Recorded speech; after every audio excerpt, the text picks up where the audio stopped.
লোটে মাছ তো আপনারা অনেক রকমভাবেই রান্না করেছেন, কখনো এভাবে ফ্রাই করে দেখুন, দেখবেন খেতে যতটা দুর্দান্ত লাগে বানাতেও কিন্তু খুব সহজ। এরকম লোটে মাছ ফ্রাই আপনারা সন্ধ্যের স্ন্যাক্সে খুব সহজেই কিন্তু বানিয়ে নিতে পারেন।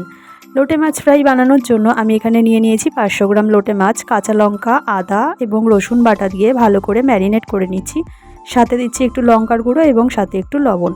ভালো করে ম্যারিনেট করে নেওয়ার পর এখানে আমি কর্নফ্লাওয়ার আর গোলমরিচের গুঁড়ো একটা কোটিং করার জন্য ভালো করে মিশিয়ে নিচ্ছি। এখানে আমি 2টো ডিম ফাটিয়ে নিচ্ছি, দিয়ে দিচ্ছি একটু গোলমরিচ গুঁড়ো, একটু লবণ। ভালো করে ডিমটাকে ফেটিয়ে নিয়ে কর্নফ্লাওয়ারের মধ্যে একটা একটা করে মাছগুলোকে কোটিং করে নিয়ে ডিমের গোলায় চুবিয়ে নিয়ে এখানে আমি বিস্কুটের গুঁড়ো দিয়ে ভালো করে কোটিং করে নিচ্ছি।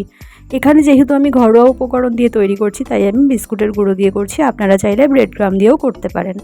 এখানে আবারও ওই একই প্রসেসে আমি মাছগুলোকে কোটিং করে দিচ্ছি। আমি এখানে সব কটা মাছ এইভাবেই কোটিং করে নিয়েছি। এবার আমি মাছগুলোকে ভাজার জন্য নিয়ে নিয়েছি কড়াইতে রিফাইন তেল।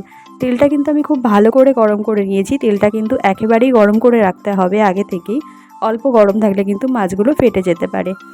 এখানে কিন্তু আমি খুব বেশি একসাথে মাছ আমি দিইনি, এরকমভাবে 3-4টে করে মাছ দিয়ে আমি এরকমভাবে হালকা লাল লাল করে ভাজা করে খুব ভালো করে খুব সাবধানে এরকমভাবে তুলে নিচ্ছি। সমস্ত মাছগুলো এখানে আমি ভেজে নিয়েছি। আমাদের কিন্তু লোটে মাছ ফ্রাই একেবারেই তৈরি। এরকম লোটে মাছ ফ্রাই আপনারা কিন্তু খুব সহজেই বানিয়ে নিতে পারেন। বানাতে যতটা সহজ, খেতে কিন্তু দুর্দান্ত লাগে। সন্ধ্যের স্ন্যাক্সে দারুণ জমে যাবে। যদি কোনো গেস্ট আসে আপনারা গেস্টদেরও এরকমভাবে লোটে মাছ ফ্রাই তৈরি করে পরিবেশন করতে পারেন, খেতে কিন্তু দারুণ লাগবে।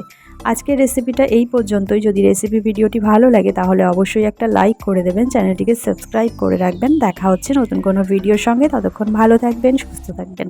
ধন্যবাদ।